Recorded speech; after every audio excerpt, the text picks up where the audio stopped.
This right here is the AquaTru water remineralization and filter, which basically removes all of that junk that's in your tap water. And basically all you need to do to use this is you first plug it into the wall. And you can see right here on the backside, there's actually this water tank. You can open up the top, grab this handle, and basically this is all the bad water. That's all the tap water that you put in, and it's actually gonna be filtered out. So when you take this out, you simply wanna dump it into the sink.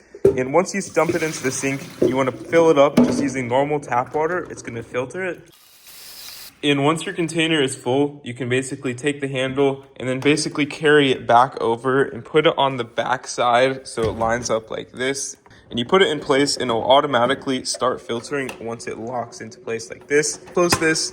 And you can see right here, it'll basically start the filtration process automatically like so. And yeah, that's basically what you do when this thing is empty over here. That means you need to refill this, dump this bad water out, and then refill this thing again, put it back into place, and it'll basically just repeat the process. That's all you need to do. And to fill up your bottle, you simply need to put it under here, click on this blue thing, and you can see right here, water will come out. All the clean water is in this department like so. So you can see it's pretty empty right now. That's why I need to wait for it to automatically fill up.